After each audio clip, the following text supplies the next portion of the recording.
कुछ समय पहले एक मूवी आई थी जिसका नाम था छिछोरे। इस मूवी को देखते वक्त ना मैं बहुत दांत फाड़ फाड़ के हंसा। ये मूवी इतनी प्यारी थी कि अगर तुमने इसे अपने माँ बाप के सामने देख लिया ना तो वो तुम्हें इतना प्यार करने लगेंगे कि तुम्हारी मृत्यु भी हो सकती है।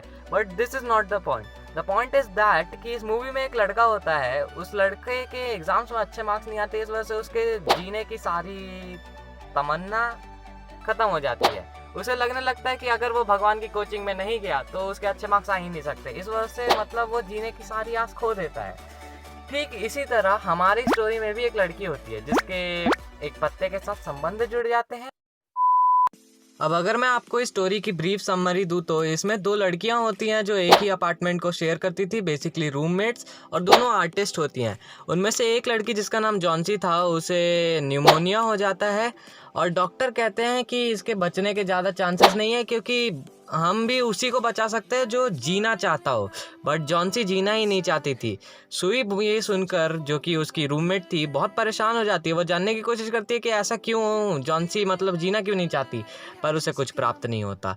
तो जॉन्सी एक दिन सुई को बताती है, मतलब अपने ही मूड मिजाज में आती है तो बोल ही देती है। उनके घर के सामने मतलब सामने वाली दीवार पर एक आईवी क्रीपर था और उसमें एक ही पत्ता बच रहा था। तो जॉन्सी सुई को बोलती है कि अगर इस आईवी क्रीपर का जो ये लास्ट लीफ है ये गिरा तो मैं मर जाऊंगी। अब सुई ये सुनती है तो उसे बड़ा अजीब लगता है, मतलब वो सोचती है कि ये क्या पागल हो गई है।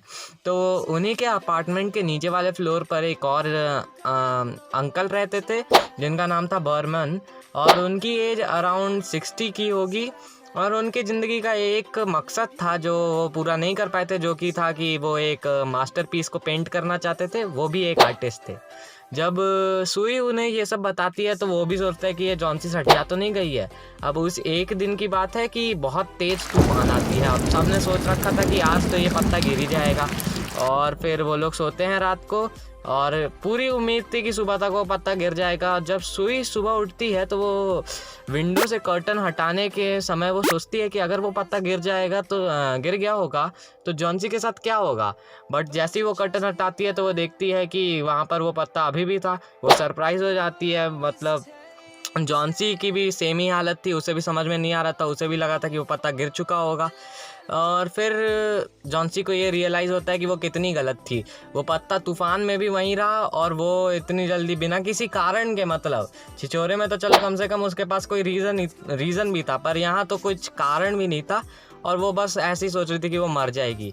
तो वो सुई को सॉरी बोलती है और डॉक्टर आते तो वो बोलते हैं कि उन्हें पूरी उम्मीद है कि अब जॉन्सी ठीक हो जाएगी। पर डॉक्टर सुई को बताते हैं कि नीचे जो बर्मन रहते थे उन्हें भी न्यूमोनिया हो गया और उनके बचने के चांसेस बिल्कुल भी नहीं है। तो जब सुई उनके पास जाती है तो सुई को पता चलता है कि वो मतलब सुई को एक आइडिया लगता है। बेसिकली जो वहाँ का चौकीदार टाइप आदमी था उसे बर्मन एक दिन रात को पड़े हुए मिले थे उन अपने बेड पे, और उन मतलब पूरे कपड़े उनके गीले थे। एक लालटेन था और एक लैडर उनके सामने पड़ी हुई थी। उनके पास में कुछ पेंट कलर भी पड़े हुए थे, basically of yellow and green colour. और तब सुई ये रियलाइज़ करती है कि जो पत्ता उन्हें दिख रहा है वो पत्ता नहीं है बल्कि वो एक पेंटिंग है। बर्मन ने उतनी रात को उस तूफान में जाकर उस पेंटिंग को बनाया था, और क्योंकि वो भीग गए थे इस वजह से उनकी तबीयत ख़राब हो गई थी। तो वो जाकर जॉन्सी को ये बताती है कि ये वही जो उसे पता चलता है, और वो बोलती है कि ये कोई आम पेंटिंग नहीं है बल्कि ये एक मास्टरपीस है। और कुछ दिनों बाद बर्मन की डेथ हो जाती है। यार मानना पड़ेगा, बूढ़े होते हुए भी बर्मन बहुत बलवान आदमी थे।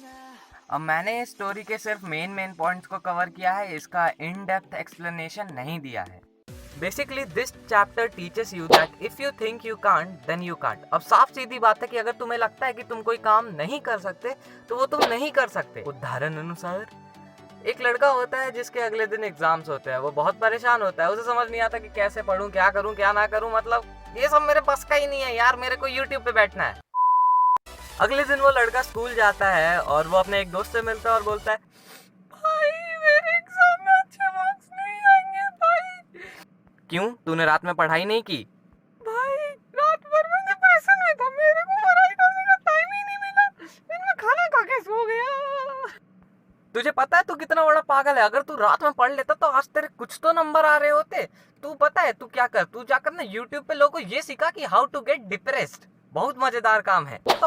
अब बात यह है कि अगर तुम सोचते हो कि तुम कोई काम नहीं कर सकते ना, तो तुम्हें सिर्फ दो चीजें प्राप्त होती हैं, पहला डिप्रेशन और दूसरा टाइम वेस्ट करने की आदत। इस स्टोरी में भी ऐसा ही होता है। जॉन सी को लगता था कि मतलब वो मर जाएगी, उसे मरना था, मतलब ऐसा उसका डिप्रेशन था, वो सोचती थी कि वो जी ही नहीं सकती, उसे तो मरना ही है। तो ऑब्वियसली अगर पत्ता गिरने के बाद भी अगर वो जिंदा रहती तो हो बहुत ज़्यादा चांसेस थे कि उसका माइंड स्टेबल नहीं रहता। अब इस वक्त जॉन सी ने डिप्रेशन में जाकर बस एक काम किया, वो था अपना टाइम वेस्ट किया।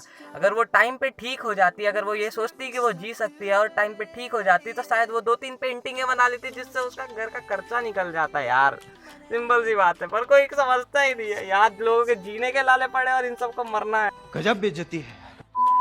भाई देखो, बात बस इतनी सी है कि मैं तुम्हें यही समझाना चाहता था कि अगर तुम ये सोचते हो कि तुम कर सकते हो तो तुम कर सकते हो, और अगर तुम ये सोचते हो कि तुम नहीं कर सकते तो तुम नहीं कर सकते। अब इस चैप्टर में बर्मन भी हमें बहुत कुछ सिखाते हैं। For example, to achieve something we have to make a sacrifice. इस केस में बर्मन एक बहुत बड़ा सैक्रिफाइस देते हैं अपने मास्टरपीस के लिए, जो कि थी उनकी खुद की जान। अब अगर मान लो कि बर्मन भी ये सोच लेते कि वो ये चीज बना ही नहीं सकते, जॉनसी को मरने दे, तो शायद वो भी किसी पत्ते से अपना दिल लगा बैठते।